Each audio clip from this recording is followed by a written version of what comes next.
Perkenalkan diri, nama saya Zakwan Nabahan, NIM 122370180. Pada part kedua ini, saya akan menjelaskan metode estimasi sumber daya yang kita gunakan, di mana kita menggunakan dua metode, yaitu metode Polygon dan yang kedua yaitu metode Niels Point.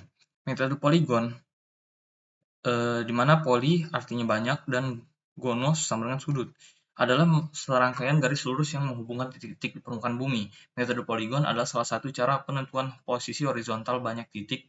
Tujuan pengukuran poligon untuk menentukan koordinat titik-titik ikat atau kontrol pengukuran.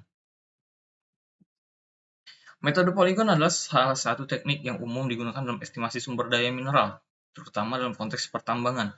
Metode ini berfungsi untuk menghitung volume dan tonase sumber daya dengan cara menghubungkan titik-titik dan data yang diperoleh dari pengeboran dan survei geologi. Dalam penelitian yang dilakukan oleh Syahrani, metode poligon diterapkan untuk estimasi sumber daya batu bara.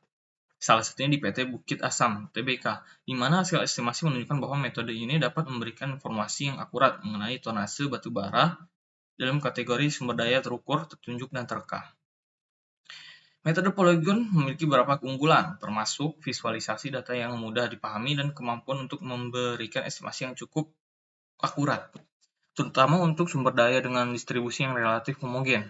Namun metode akurasi ini tergantung pada kualitas dan kerapatan data yang dimasukkan, serta asumsi yang dibuat tentang distribusi sumber daya di antara titik-titik data. Metode Polygon masih menjadi alat penting dalam eksplorasi dan perencanaan penambangan, karena memberikan informasi penting untuk keputusan pengelolaan sumber daya mineral yang baik. Metode Polygon menjadi salah satu cara penentuan posisi horizontal banyak titik, di mana titik satu dengan yang lainnya dihubungkan satu sama lain dengan pengukuran sudut jarak sehingga membentuk rangkaian titik-titik poligon. Sebelum melakukan perhitungan dengan metode Polygon, terlebih dahulu diketahui variabel yang mempengaruhi perhitungan, di antaranya luas blok poligon yang akan dihitung, ketebalan endapan, kemudian spesifik graviti batubara yang terletak pada blok yang akan dihitung. Selanjutnya adalah metode nearest point. Metode nearest point. Metode nearest point merupakan metode perhitungan estimasi sumber daya yang menggunakan prinsip perhitungan nilai dari suatu blok yang akan dihitung, didasarkan pada nilai dari titik paling dekat dengan blok tersebut, sehingga nilai hasil penaksiran dari suatu blok hanya dipengaruhi dari nilai contoh terdekat dari blok tersebut, atau titik yang memberikan nilai taksiran terhadap blok tersebut dapat dikatakan bernilai pembobotan 1, sedangkan titik yang jaraknya jauh dari blok yang ditaksir tidak memberikan pengaruh terhadap nilai taksiran, ataupun dengan kata lain, titik tersebut memiliki nilai pembobotan 0.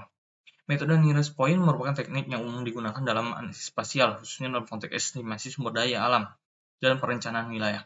Dalam studi ini, pendekatan berfokus pada penempatan sumber daya yang paling dekat dengan titik referensi tertentu, seperti lokasi proyek, infrastruktur, atau titik pengumpulan data. Metode ini meminimalkan jarak dan biaya transportasi serta meningkatkan efisiensi pengambilan keputusan.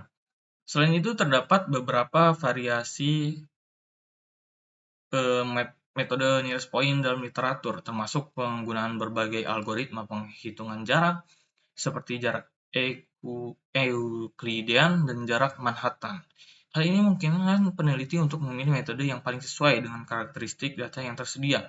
Beberapa studi kasus menunjukkan penerapan metode ini di bidang pertambangan, pengelolaan sumber daya air, dan perencanaan infrastruktur, di mana pendekatan ini dapat digunakan untuk mengidentifikasi lokasi sumber daya yang optimal.